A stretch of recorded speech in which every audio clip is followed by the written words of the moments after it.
Hello students, कैसे हैं आप लोग। चलिए शुरू करते हैं ई classes.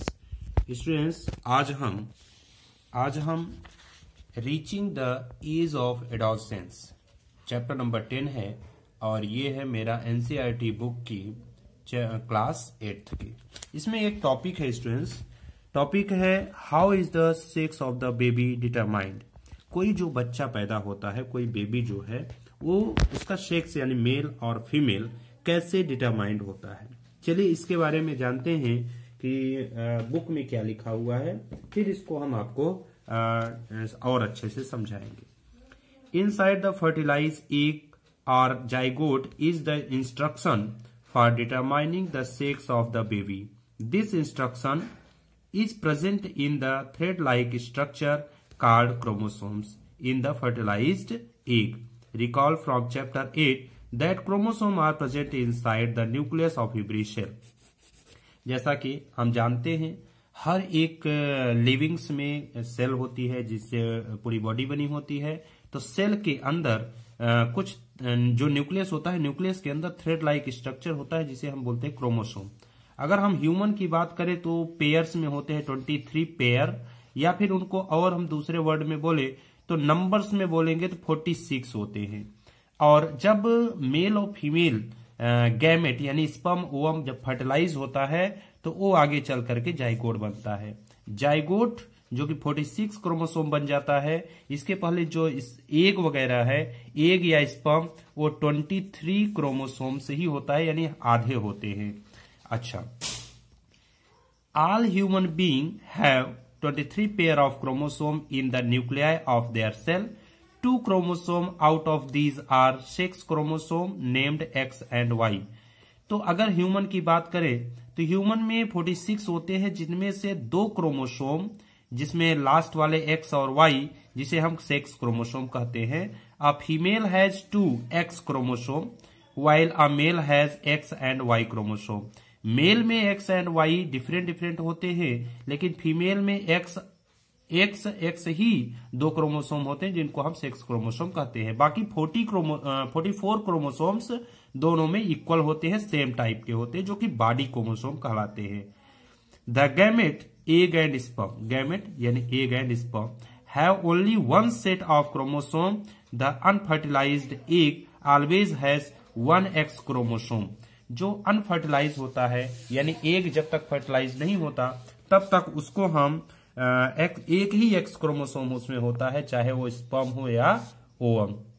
Sperm are of 2 kinds. Sperm की अगर बात करें तो उसमें 2 टाइप के क्रोमोसोम, 2 टाइप के स्पर्म होते हैं। अगर अब चूंकि मेल में स्पर्म होगा तो 22 प्लस एक्स और 22 प्लस वाई। इसी तरह अगर फीमेल में देखें तो ओवम मंथ में एक ही बार निकलता है और एक ही निकलता है, इसलिए चाहे ये दोनों सेम होते हैं तो इसलिए एक ही माना जाता है। तो एक ही टाइप के ओवम निकलते हैं चाहे जब निकले, और उनमें जो क्रोमोसोम्स के नंबर होते हैं 22 प्लस एक्स। और जब ये दोनों कॉम्बिनेशन होंगे तो जाइगोट बनेगा, वही आगे चल करके कंप्लीट सेल बनती है। यहां पे देखिए ये दिखाया गया है कि ये स्पर्म है जो कि एक्स एंड वाई है, और एक या तो ये हो सकता है या ये, क्योंकि एक ही होता है। और फीमेल यानी गर्ल के लिए डबल एक्स सेक्स क्रोमोसोम के लिए, और उसी तरह बॉयज में एक्स एंड वाई होता है। तो अगर एक्स एंड वाई होता है तो वो बॉय बनेगा, और एक्स होता है तो गर्ल बनेगा। देखो इसमें लिखा है, now you know that the sex chromosome of the father determine the sex of an unborn baby. जो बेबी पैदा होने वाला है या अभी पैदा नहीं हुआ है, उसकी डिटर्मिनेशन, उसका निर्धारण बेबी बॉय होगा या गर्ल, ये निर्धारित करता है फादर के क्रोमोसोम से। The belief that the mother is responsible for the sex of her baby is completely wrong. ये जो विश्वास किया जाता है पुराने समय में, या जो ज्यादा अच्छे से नहीं पढ़े हैं, नहीं जानते, ये विश्वास किया जाता है कि फीमेल यानी माता ही लड़की के पैदा होने के लिए जिम्मेदार है। दिस इज रॉन्ग एंड ये टोटली अनजस्टिफाइड है, जबकि उन्हें ब्लेम नहीं करना चाहिए। जो ये एक संभावना होती है, हम इसको यहाँ पे ऐसे रिप्रेजेंट कर सकते हैं कि किस तरह संभावना होती है, बॉय या गर्ल कैसे बनेगी। देखिए क्या होता है, father total number of chromosomes जो होते हैं वो 46 होते हैं, चाहे मेल हो या फीमेल। यानी मदर से ये 46 क्रोमोसोम बनेंगे, जिनको हम 44 प्लस एक्स डबल एक्स, ये डबल एक्स वाला जो है ये सेक्स क्रोमोसोम होता है, ठीक है।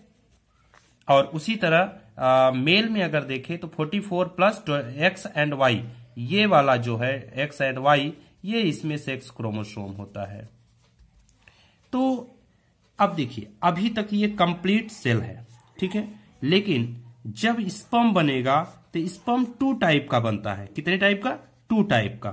इसको हम गैमेट बोलेंगे। और ओवम सेम टाइप के बनते हैं, जितने भी ओवम बनेंगे एक ही तरह के बनेंगे, और हमेशा इनके जो क्रोमोसोम नंबर होते हैं वो आधे हो जाते हैं। तो देखिए ये 2 टाइप के गैमेट यानी स्पर्म बने, जो कि मेल में करोड़ों की संख्या में होते हैं, और फीमेल में सिर्फ एक ही ओवम बनता है एक महीने में, इसलिए एक 22 प्लस एक्स एक तरह की। ओके, अब आगे बढ़ते हैं और देखिए ये और ये दोनों मेल यानी फादर के हैं और ये दोनों मदर के हैं।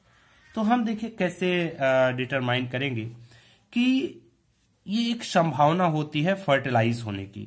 जब ये फर्टिलाइजेशन होता है तो ये क्लियर नहीं है कि किसका किसके साथ फर्टिलाइजेशन होगा, कौन सा वाला किसके साथ। ये एक संभावना होती है 50% की कि 22 प्लस एक्स 22 प्लस वाई, ये मेल स्पर्म होता है, जो कि अगर हम 22 प्लस एक्स वाला एक्स के साथ फीमेल के एक्स के साथ कंबाइन करेगा और जो बनाएगा बेबी वो फीमेल बनाएगा। उसी तरह अगर वाई वाला कंबाइन किया एक्स के साथ तो मेल बनाएगा। इसी तरह यहाँ पे ये वाला इसके साथ, तो यहाँ तो हमेशा एक्स ही रहेगा, इधर एक्स और वाई दोनों है, इसलिए यहाँ पे देखिए ये रिजल्ट आया कि 50% मेल चाइल्ड और 50% फीमेल चाइल्ड। सो हम ये कह सकते हैं कि ये एक संभावना है मेल और फीमेल होने की।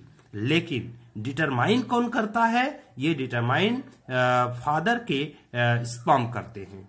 स्पर्म जो कि 2 तरह के होते हैं, 22 प्लस एक्स 22 प्लस वाई। जब दोनों मेल स्पर्म और फीमेल ओवम कंबाइन करके फर्टिलाइज करके जाइगोट बनाते हैं, जाइगोट जब बनाते हैं तो वही आगे चल करके डिटरमाइन क्लियर होता है कि मेल है कि फीमेल। ओके, देखिए ये सारी चीजें तो ठीक है। बॉडी में कुछ हार्मोन्स होते हैं, hormone other than sex hormone. Sex hormone के लिए मैंने ऑलरेडी बता दिया था, थोड़ा सा इसमें देख लेते हैं कि यहाँ पे जैसा कि पेज नंबर ये 117 है, इसमें दिया गया है कि the changes which occur at adolescence are controlled by hormone are chemical substance. These are secretion from endocrine gland or endocrine system. देखिए हार्मोन पहले क्या है ये जान लेते हैं। हार्मोन्स क्या है? हार्मोन एक केमिकल सब्सटेंस है जो कि सिक्रीशन होता है इंडोक्राइन ग्लैंड से। हमारी बॉडी में कई तरह की ग्लैंड्स होती हैं। बेसिकली हम 3 टाइप में डिवाइड किए हैं, और उसमें एक है इंडोक्राइन ग्लैंड, दूसरा है एक्सोक्राइन ग्लैंड, और तीसरा है मिक्स ग्लैंड। मिक्स ग्लैंड जो दोनों का काम एक साथ करती है। तो इंडोक्राइन ग्लैंड के जो सिक्रीशंस होते हैं, जो हार्मोन्स होते हैं, वो डायरेक्ट ब्लड में सिक्रीट किए जाते हैं, ब्लड में छोड़े जाते हैं।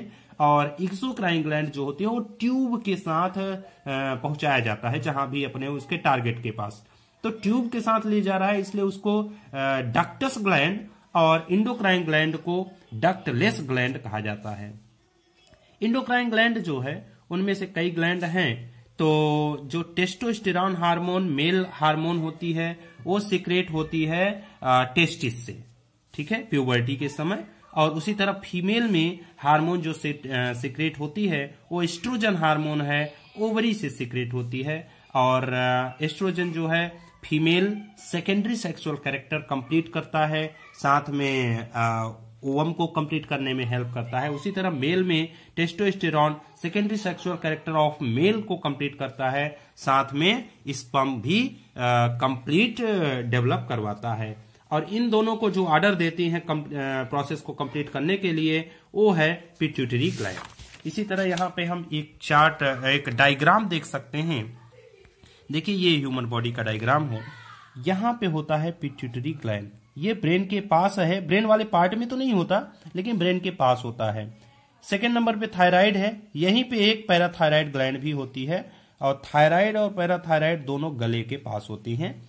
थर्ड नंबर पे किडनी के जस्ट ऊपर होता है, उसको बोलते हैं हम एड्रीनल ग्लैंड। और फोर्थ नंबर पेनक्रियास है, जो कि एक मिक्स ग्लैंड है, और ये हमारा डाइजेस्टिव जूस भी सिक्रेट करती है, साथ में हार्मोन्स भी सिक्रेट करती है। ये पेनक्रियास हुआ, ये मिक्स ग्लैंड है। फिर position of the ovary in female, देखो मेल फीमेल दोनों का एक साथ दिखाया गया है, जबकि दोनों में अलग अलग होता है। ये बॉडी से थोड़ा सा हल्का सा नीचे टेस्टिस होता है, वो मेल में है, और फीमेल की जो पोजीशन होती है हल्का सा ऊपर एब्डोमिनल कैविटी में होती है, और वहां से ओवरी से जो है वो फीमेल हार्मोन और टेस्टिस से टेस्टोस्टेरॉन जो कि मेल हार्मोन निकलता है, और वो पूरी सेक्सुअल सिस्टम को कंप्लीट डेवलपमेंट करता है, कंट्रोल करता है। इस तरह से अगर हम बॉडी के अनदर हार्मोन की बात करें, जैसे कि इंसुलिन है जो पैनक्रियास से निकलता है और डायबिटीज के लिए जिम्मेदार होता है। इसी तरह एड्रीनल ग्लैंड है, वो कि एड्रीनल ग्लैंड जो है एड्रीनेलिन हार्मोन निकलता है, और वो साल्ट बैलेंस करता है, साथ में एंग्री है, स्ट्रेस है, इन सब में एडजस्ट करने में हेल्प करता है। एक जो पिट्यूटरी ग्लैंड ग्रोथ हार्मोन को सिक्रीट करती है, वो हमारी बॉडी को necessary for the normal growth of a person, किसी भी इंसान के नॉर्मल ग्रोथ के लिए ये जरूरी होता है ग्रोथ हार्मोन, जो कि पिट्यूटरी ग्लैंड से निकलता है। एक चीज जानना आपके लिए जरूरी है कि पूरे इंडोक्राइन ग्लैंड को क्योंकि पिट्यूटरी कंट्रोल करती है, पिट्यूटरी के ही ऑर्डर से सब काम करते हैं, इसीलिए हम इसको मास्टर ग्लैंड कहते हैं। क्या कहते हैं? Master glands. सो पिट्यूटरी को हम मास्टर ग्लैंड भी कहते हैं।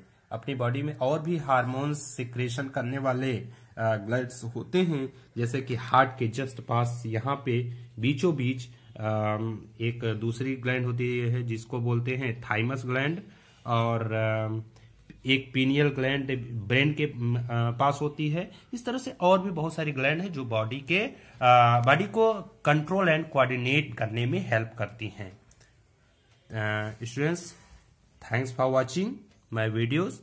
मेरे वीडियो को आप लाइक करिए, सब्सक्राइब करिए, और अपने फ्रेंड्स के साथ शेयर करिए, जिससे उन्हें भी इस चीज के बारे में नॉलेज मिले। Thank you again.